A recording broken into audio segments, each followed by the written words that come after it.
The People's Countryside The People's Environmental Countryside Debate Environmental Debate Podcast. The People's Countryside Environmental Debate Podcast. People's Countryside Environmental Debate Podcast. People's Countryside Environmental Debate Podcast. Can we trust our memories, or do they alter our perception of reality in the moment and over time? What role does genetics play in the debate between free will and determinism? This is the People's Countryside Environmental Debate Podcast with me, Stuart the Wild Man Mabbott, and him. Well, I'm William Mankelo. We do have other voices on this podcast, but we'll introduce them as and when we see fit, right? And the People's Countryside Environmental Debate Podcast, we don't necessarily talk about the countryside as much as we used to, or should do maybe.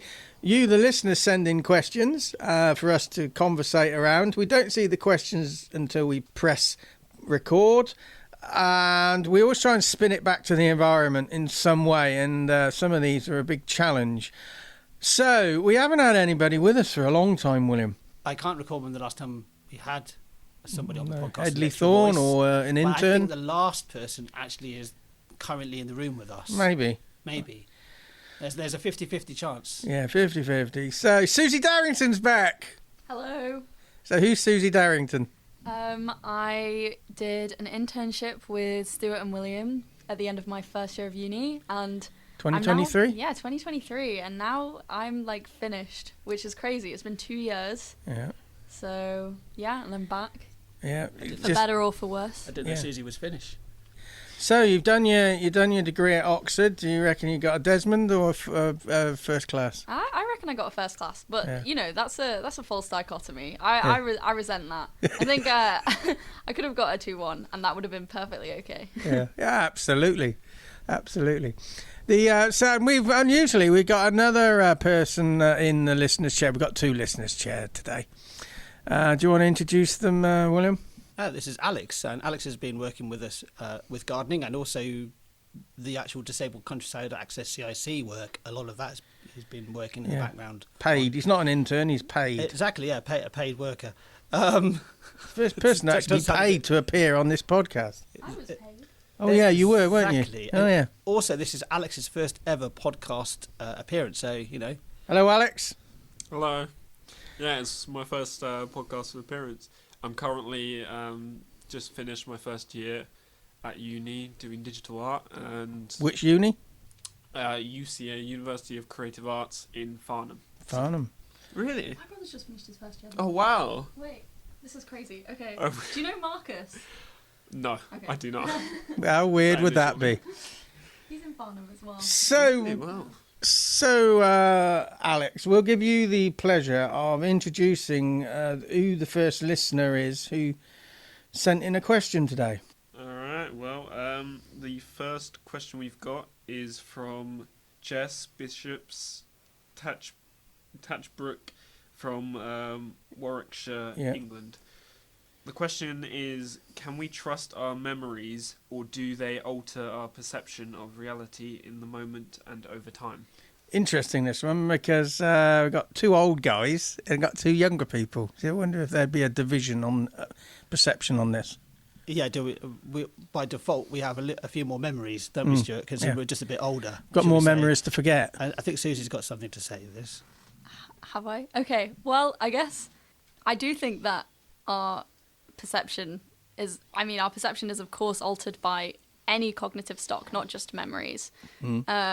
So any opinions we have, in fact, or like, I guess, knowledge even, like things we know and things we think and believe definitely affect the way that we see the world, and that would include memories as well. But I guess, can we trust our memories? I don't know that doesn't mean we can't trust them if our perception of reality is changed in the moment and over time due to our memories. So you don't think we can distrust our memories, but are you saying we can distrust our interpretation and recollection of those imprinted memories? No. I guess I think that, like, just because our perception changes based on the things we think and remember and know doesn't mean we can't trust our perception or trust our memories. Is our perception fact if it changes? Depends. I'm not sure. I don't know I haven't thought too much about this, but I guess if you think that fact is something, I guess it depends how post material we want to get about it. But I would say that you can still be factual and change depending on our perception. Alex, so the question again is, can we trust our memories, or do they alter our perception of reality in the moment and over time? The first thing I thought of with this question is nostalgia. A lot of the time people talk about nostalgia being this wonderful thing, but also you can be blinded by nostalgia, and that linking with how it can change over time. Something you loved as a child might be completely different and not what you thought it was from your memories. So it definitely can alter, but whether we can trust it or not depends on how important that memory could be compared to how much it could have changed. But do you think it alters our perception? Yeah, I'd definitely say it alters our perception, especially talking about nostalgia, but even other memories and stuff. William? Well, I'm just thinking of the difference between memories from when I was a child, which was 40 years or so ago now, to memories that would have been from maybe a year ago, 2 years ago. Those memories are a lot more clearer because they're a lot more recent. And also the whole idea of nostalgia, which Alex pulled up as well, is like you can have nostalgia often is seen as a positive thing. You know, you think about it, look back and think, oh yeah, my childhood days were amazing. But you can also view your childhood days as being absolutely terrible because that's the memories you have, or that's the memories you perceive you actually have, because you almost cherry pick the information based upon your own reality and your own thoughts. My thinking on this one, going back to the days where I used to do a lot of biological recording, bird watching and stuff. When you think back, things were always sunny. Wet days were always sunny. And I was surveying certain sites for birds for a number of years, and when I had to give a talk on some of the findings, my memories were skewed. I would remember certain species, there'd be more higher population than there actually were, and other species I remember them being dangerously more low than they actually were. And when I looked at the data, my memory was completely different to the data set. So that opened my mind in life to not trust my memory, and because it distorts stuff, and I like to go back into my diary or go back into written information just to reacquaint myself with that time in maybe my thinking. And I've the older I've got, the more, for me personally, I do feel that distortion of recollection does distort my perception. But maybe that's just what happens when you get older. I don't know. I was just particularly thinking about, I see quite a lot of Facebook comments on local Facebook groups, particularly of people who are of my generation and older, that they will see as the situation as it is now is worse than when they were younger. So it's like, actually, you're just cherry picking the good things from your past that actually probably weren't that good in the past, and you're completely forgetting about all the crap that happened at the same time. So, you know, you got, I think an action for me is almost like, how do your memories actually interact with you right now, and how do they actually affect your decision making right now, and how do they affect not just decision making but also how you interact with people around you? I was talking to a neurologist a number of months ago, and he was saying, because I was saying my memory's quite bad, and he was saying, well, maybe it is bad, but because you think your memory's bad, you're concentrating less, so you're not allowing your brain to imprint the information to remember. You know what I mean? So we can be selective in what we remember as well. Suzi? I was going to say, particularly on what you just said and being selective about what you remember, I was thinking this recently. I was thinking to myself, is the political situation now so much worse than it always has been? Or am I just hearing about it more because I'm like on social media, or I see things on the news that I wouldn't have seen when I was a kid? Because like if the news was on, I wouldn't understand a lot of the words being said, and it wouldn't be something that was salient to me. So I wouldn't remember that information. And then now when I can read the news and I can see everything that's going on, I'm thinking to myself, oh wow, this is so bad. Has it ever been this bad? Everyone hates each other. But yeah, I think possibly the conclusion I came to was that it's kind of always been bad. And so it's easy to, I think, catastrophize and think, wow, things are getting so much worse and the world's really going downhill, and we're going to maybe see catastrophe in a few years. But really, like, it's bad a lot of the time politically. But you're of an age now where maybe the information resonates and you're receptive to it, so you're noticing it more. Exactly. Like, I understand the information first, so I can process it, which I couldn't do when I was a child. But also, like, I definitely pay more attention to politics than I did when I was 14, even if I could understand it. So that political information is more salient, and it takes root in my memory in a way that it didn't take root when I was younger. We got listeners' chair as alive today. We got two listeners' chairs. I was going to say that then in a way our memories do alter our perception of reality. Then. Absolutely, everything alters our perception of reality, and I've often said, what is reality? Is any of this real? Is this all just an illusion? Is this all just a dream? I don't know. Should we take the red pill or the blue pill? Yeah, I know. Alex?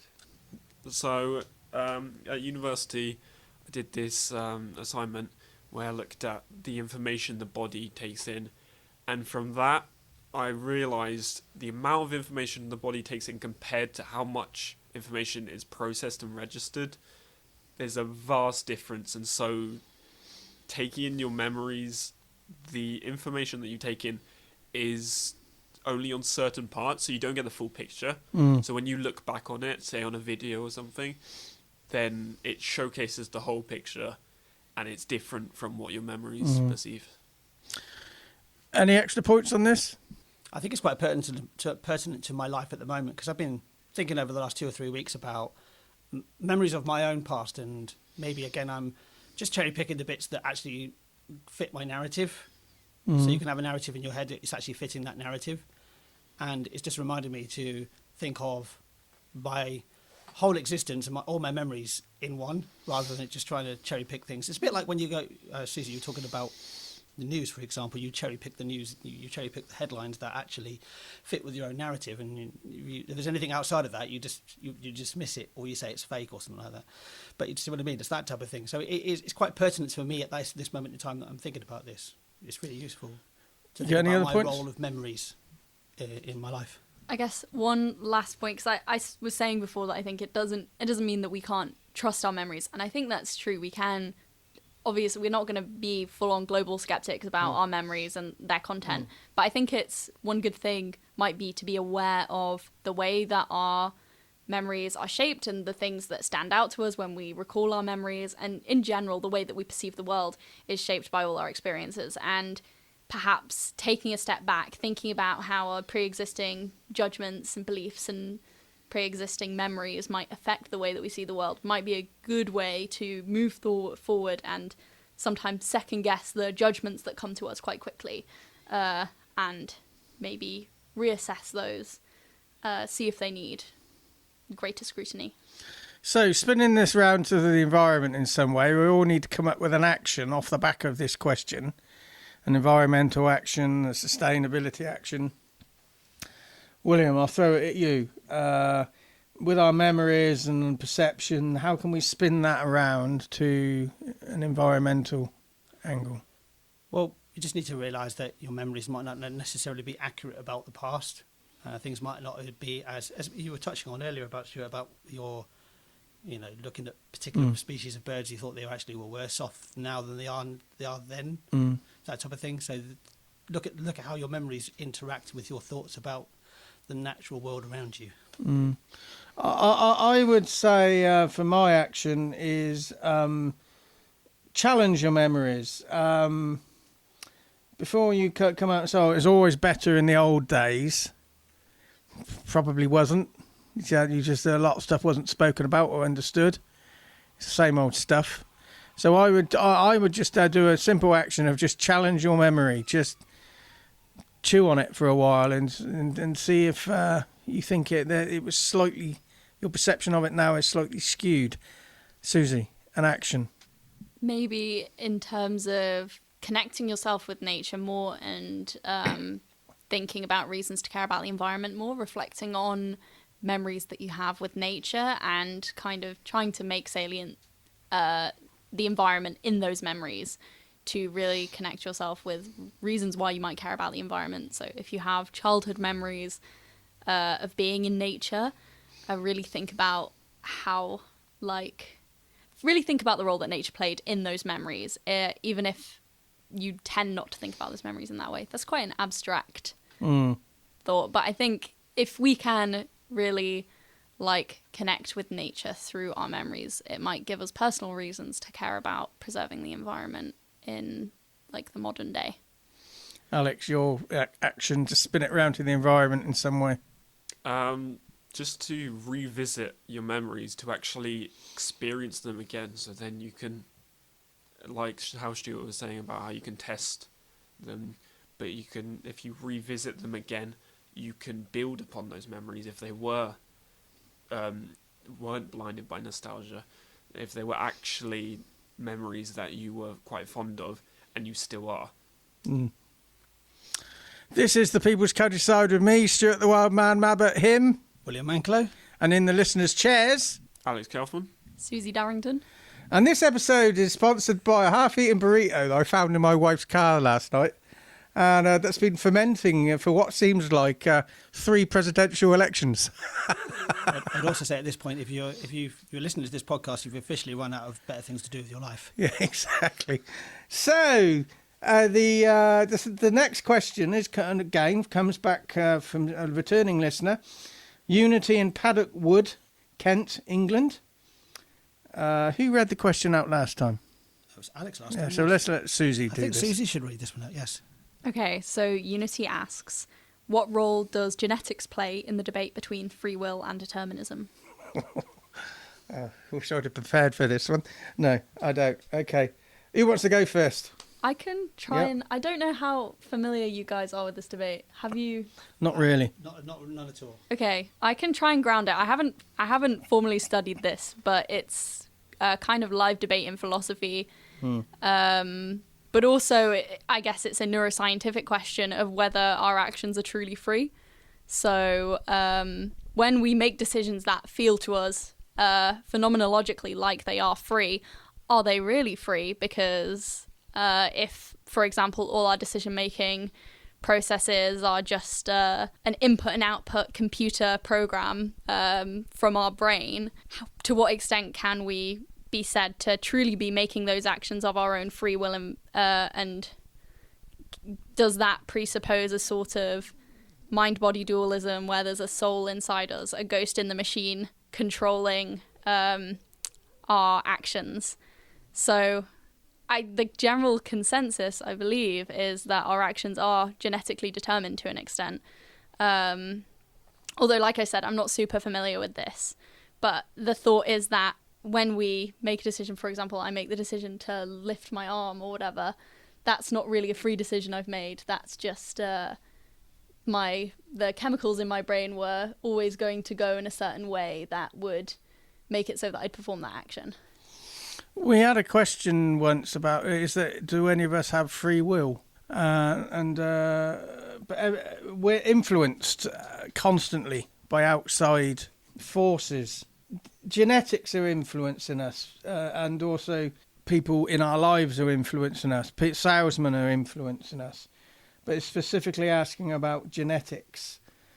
Can you explain what determinism is, Suzi? Okay, again, I haven't ever actually studied this, so I might get it wrong. Listeners, do not take my word for gospel. But I believe it's the view that all our actions, our thoughts, our feelings are predetermined, not just by genetics, but like you said, it's a response to stimuli, and that stimuli can come from outside sources, other people, other events, but it's also partially it's like those stimuli are then processed through the brain, which then creates an output for us. It's not that we freely decide what to do. So it's kind of like when we think about reflexes, like the reflex to move our hand away from a hot surface. It's not saying that all our actions are reflexes like that, because they're still processed through the brain rather than just the spinal cord. But it's saying that in essence, we don't freely choose to go back to university or to show up to our lectures or to go to work every day. That's an output of a very complex genetic computer that is responding to outside information. Yeah, so if things are predetermined, do you believe in a destiny? I guess not so much a destiny, because you could suggest that like all again, not too sure, but all like people, all these different genetic computers are responding to one another in a way that could create somewhat. Well, actually, I guess that could create a certain pathway where it's not necessarily random. It's all determined. So I guess in a way you could say it was destiny. But it does seem like some genetic events are random. Like you don't know when which sperm is going to reach the egg. So I guess you don't know what kind of genetic computer is going to be formed. So I guess it wouldn't be destiny if there were random events. Okay, Alex, you're still at university. You're in year 1. What's your perception on this question? My course has literally nothing to do with this, with it being digital art. But I think the way that this question's been presented, it kind of feels like talking about fate. Like you mentioned, Stuart, you mentioned destiny, fate. That kind of links in together. And if fate was real, and if the code for a computer were to make that fate, it would make sense for the human genetics to actually be capable of that kind of code. But at the same time, that would mean every single living organism would have its genetics coded by fate or destiny. And it's one of those where it's such a big kind of idea that we can't think of it in that sort of way, because it's like the number infinity. You can't think of the possibility of there being infinite. So it's kind of like that in that sense. Jumping off of this, there's actually a view which sort of tries to make sense of the fact that we can't make sense of having no free will, which is called compatibilism, which seeks to try and make determinism compatible with the conscious experience of free will, simply by saying that free will is reducible to that conscious experience when it feels like we're making decisions, even if those decisions are predetermined, or not necessarily predetermined, but determined by our computer brain. So it's not that we can't say that this, we can try and make sense of this experience of seeming to freely choose things as not just an illusion, but it's still saying that free will doesn't exist in any metaphysically true sense, in any really deep way. It's just a kind of illusion of our consciousness, basically. It's been interesting to listen to all of your thoughts, Alex, Suzi, Stuart, yeah. I should be at the top of that list, but there you go. But I think what I've been thinking about the whole of this has been, what is the relevance of this to my own life? You know, why is this relevant? You know, if I don't have control over it, if I don't have control over how my brain works, then what is that? How is that relevant? If I don't have control, right? So you're saying, it's just you're flying through space and time with no input. You're just hanging on to the coattails of life. Kind of. But what does that make you feel like then? I just see it as irrelevant. That I live my life as I best I can. I make decisions as the best I can with the information I've been given. Is it irrelevant because you're burying the head in the sand, or is it irrelevant because it is irrelevant? I feel it feels irrelevant because it's irrelevant. It feels like an irrelevant idea. It feels like high-level thinking of beyond my own capability of thinking. The whole idea, again, Alex talking about infinite, the thinking about infinicy. That's a word. Infinite, yeah. I like to make up words in this podcast, but I ground myself quite often by thinking about the size of the universe and the movement of the planets, and even that in itself is very hard to grasp. You get to even if you think about a billionaire, for example, somebody's got $1 billion. Does anybody actually know what $1 billion? Can you actually really get your head around what $1 billion even looks like? So it's like, I'm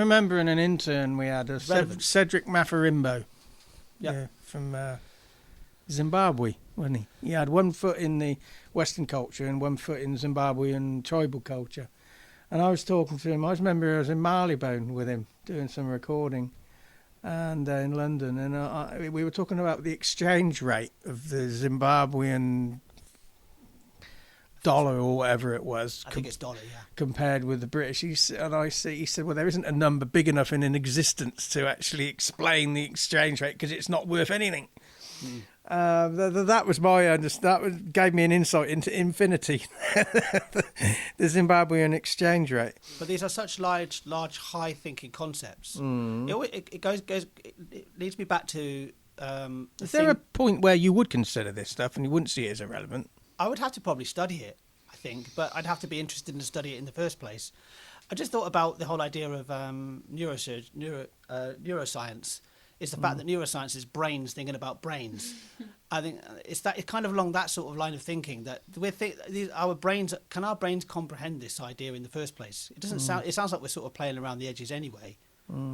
Even at the highest level, even the most intelligent people ever to have lived have not understood this for thousands of years, and this has been thought about for thousands and thousands and thousands of years. Go back to the Greek philosophers, for example, they would have been talking about this, right? Yeah, so this very much links into a glitch in the system. And if genetics are this kind of code thing, then yeah, that would be what kind of disrupts this destiny or fate. It disrupts genetics taking over our free will. We then have free will because we have this glitch in the system to decide on our own. One of the reasons that we might have to care about this specific debate, even though it's very high level and abstract, is that it seems to have important implications for responsibility, and particularly moral responsibility.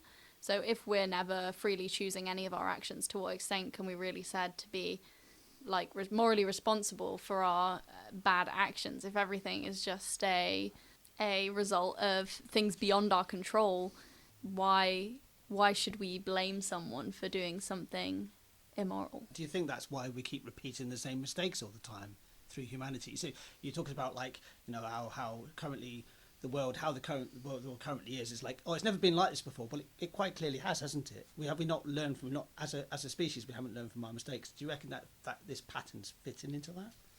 Yeah, I think it could partially be an evolutionary explanation.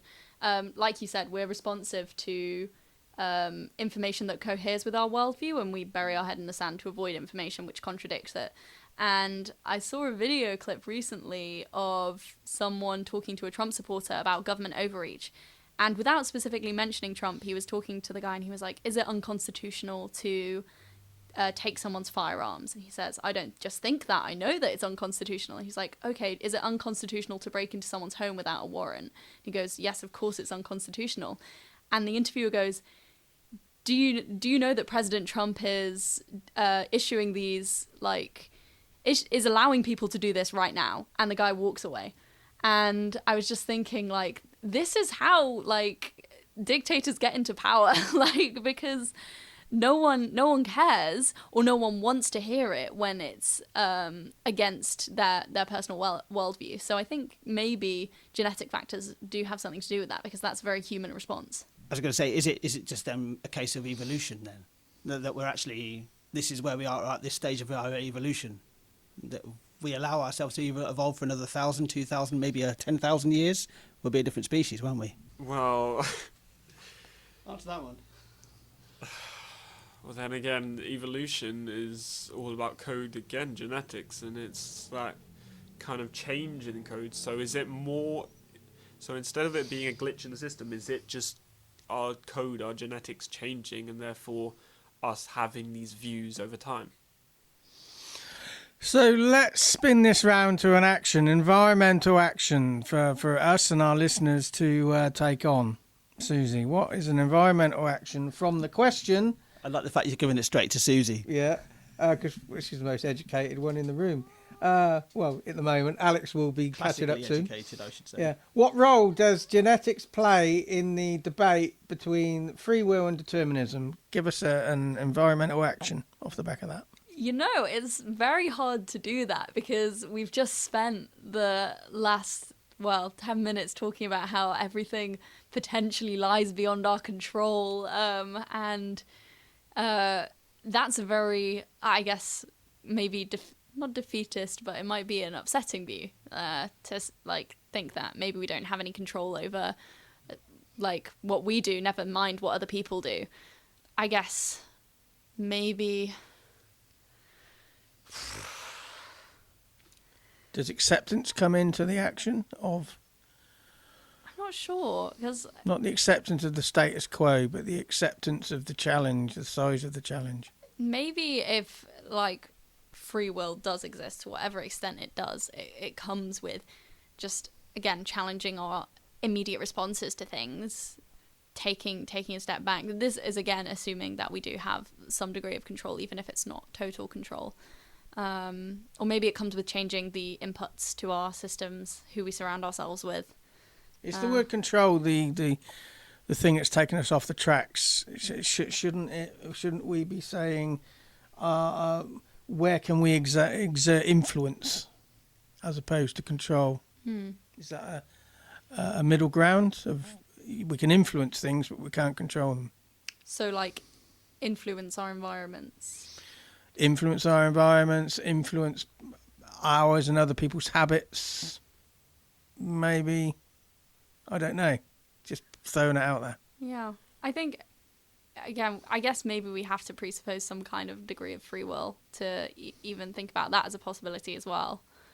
Even if influence is a less strong word than control. Again, I go back to the evolutionary idea that it's... I'm trying to formulate my thoughts around this.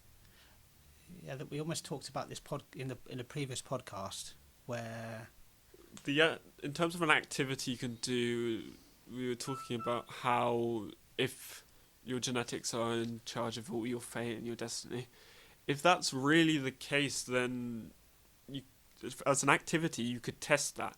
Test it as your thoughts though, not your actions. So just think of anything really.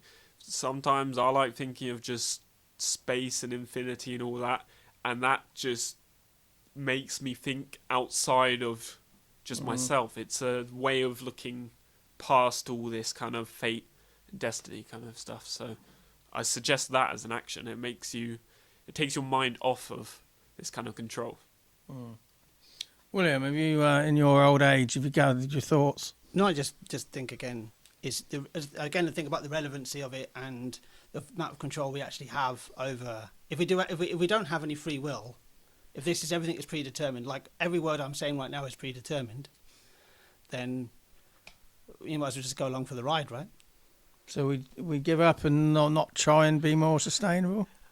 Well, maybe it's just I've got the thought back again now. So basically, the whole idea is that the question was, are we ready to adapt for the climate crisis? And one of my answers was, I think we already are adapting to the climate crisis because we believe it's going to be. We've got this sort of Hollywood blockbuster idea in our head that it's going to be a big single event that's going to happen that's going to cause this big collapse in society. Well, actually, it's going to be lots of small things. You can already see it playing out through geopolitics, for example, and the amount of people that actually are moving around. So we are actually already adapting, but that's again part of what we are. Our core thing was we want to survive as a species, and because we've been able to develop this higher function in our brains, we are actually quite imaginative of how we do that. Other animals don't have that ability to. That's why other animals are becoming extinct because of our actions, because they rely on a certain food source. They have to rely on a certain environment, whereas we can just thrive in any environment that we can think of. If the whole planet becomes 10 degrees hotter and the sea levels rise and all that sort of jazz, I think humans will still be around. We as far as I recall, at one point our species, there was only about 2,000 of us or something ridiculous like that. It was very, very small. So we survived that, so we'll survive anything, because naturally that's what we do. And that's what that's what our brains, maybe our brain, if you think about like this whole idea of like, what's the phrase? Like determinism. The determinism actually is the fact that we're just determined to actually survive as a species, and that's what we're hard-coded as. That's always going to be there. Okay, my action is, what's coming to mind is, it's a process. Many people who get into activism, environmentalism, sustainability, they become, when they get to understand the subject, they become paralysed with fear, or the size of the challenge and the futility of our own existence. But that is a process many people have to go through to come through the other side in environmentalism, to then come up with, I don't know, solutions and opportunities. It's a process you have to go through, and some people take longer to get through that than others. So an action, as you see somebody going through, they're struggling with this huge subject, just offer them an ear or another viewpoint, help them through it. That's my action. The human existence is huge and futile at the same time. The older I get, the more I come on the side of futility. But I'd also like to flip that around and say, actually, it isn't really that futile. Just be nice to the people that meet around you, and also you're also extraordinarily small compared to the rest of the universe, as it were. Even this planet, we're quite tiny. I've been Stuart the Wild Man Mabbott. She's been Suzi Darrington. He's been Alex Kauffmann. And you've been Stuart Mabbott. Oh yeah, William Manklow.